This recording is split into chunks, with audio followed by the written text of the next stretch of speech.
శ్రీ గురుభ్యో నమః. నిన్న అనగా 14వ తేదీ జనవరి నెల 2025 సోమవారం స్థూల పౌర్ణిమ, పుష్యశుద్ధ పౌర్ణిమ సందర్భంగా స్థూల పరీక్ష కోసం పెట్టడం జరిగింది. ఈరోజు వీటి ఫలితాలు తెలియజేయడం ఉంటుంది. ఇక్కడ నిన్ననే చెప్పాము రాశి విభాగాలుగా ఉంటాయి అని.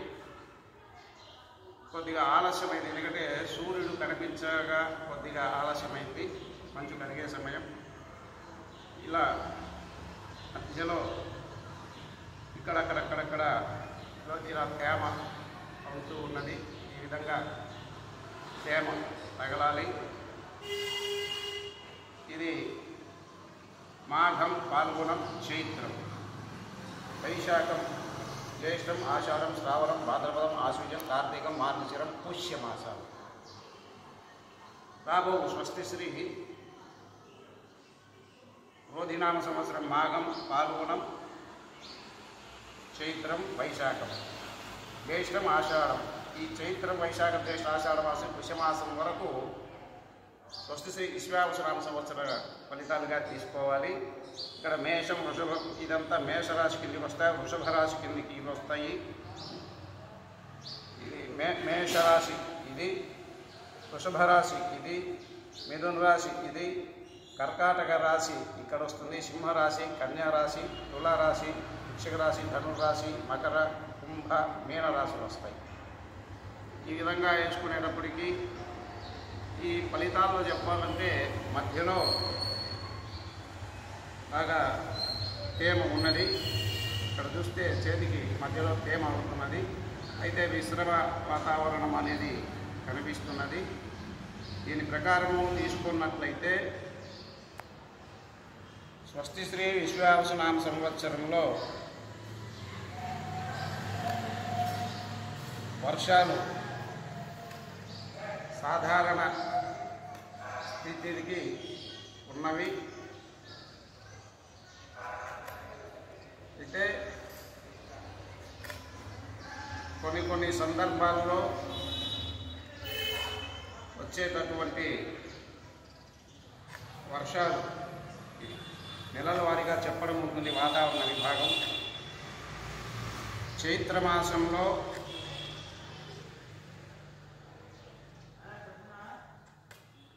ఎండలు పెరగడం ఉంటుంది. అక్కడక్కడ చైత్రమాసం ద్వితీయంలో అక్కడక్కడ ఉష్ణ వర్షాలు పడే అవకాశం ఉంది. వైశాఖ మాసం అంతా కూడా తీవ్రమైన ఎండాతాపం అనేటటువంటిది కలుగుతుంది. ఉష్ణ వర్షాలు, వడగండ్ల వానలు పడే అవకాశం ఉంది. జ్యేష్ఠ మాసంలో తొలకరి ప్రారంభం అయినను అంత ఆశాజనకమైనటువంటి వర్షాలు ఉండవు. ఆషాఢ మాసంలో కూడా పొడి వాతావరణం, ఆషాఢ మాసంలో పొడి వాతావరణం ఉంటుంది. శ్రావణ మాసం కూడా చెప్పుకోదగినటువంటి వర్షాలు మనకు ఉన్నవి. అయితే ఆషాఢ మాసం, శ్రావణ మాసంలో ఈ తూర్పు తీర ప్రాంతము, అలాగే దక్షిణాది ప్రాంతాలు, రాయలసీమ ఇత్యాది ప్రాంతాల్లో వర్షాలు ఆశాజనకంగానే ఉంటాయి. శ్రావణ మాసం అంతా నదులు నిండు కుండలాగా ఉంటవి. అలాగే భాద్రపద మాసం పెద్దగా వర్షాలు అనేటువంటివి కొంచెం తగ్గవచ్చు. అలాగే ఆశ్వీజ మాసం అంతా కొద్దిగా శరత్కాలం ప్రభావం ఉంటుంది, శరద్ ఋతువు. అక్కడి నుంచి కొద్దిగా చలి ప్రభావం ఆశ్వీజ మాసంలో తక్కువగానే ఉంటుంది. కార్తీక మాసం ఆరంభంలో శరత్కాల చంద్రుని ఏ విధంగా ఉంటుందో ఆహ్లాదకరమైన వాతావరణం కార్తీక మాసంలో ఉంటుంది. మార్గశిర మాసం అంతా పుష్యమాసం ఇవన్నీ తుఫాన్లు వచ్చే అవకాశం ఉంది. మాఘమాసం నుంచి అక్కడక్కడ జల్లులు పడే అవకాశం, ఉష్ణం అనేటువంటి పెరుగుతుంది. పాల్గొన మాసంలో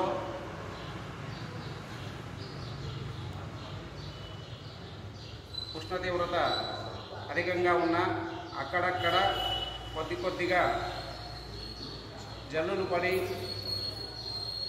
ఉరుములతో కూడినటువంటి వర్షాలు పడే అవకాశం ఎక్కువగా ఉన్నది. అయితే ఈ సంవత్సరము ఫలితాలు మటుకు వాతావరణంలో చెప్పుకోదగినటువంటి ప్రభావం ఉండదు. తేమ మాత్రము ఇంకా ఉన్నది. అంటే అంత సువృష్టి అని కానీ అంత అనావృష్టి కానీ చెప్పకుండా మధ్యస్థముగా ఈ ప్రాంతానికి అంతా వర్షాలు ఉన్నాయి. ఉత్తరాది ప్రాంతంలో వర్షాలు, తూర్పు తీర ప్రాంతాల్లో వర్షాలు ఉంటాయి. తద్వారా పంటలకు కొంచెం నష్టం కలిగే అవకాశం ఉంది. స్వస్తి, మీ ఇంద్రకంటి ప్రసాద శర్మ.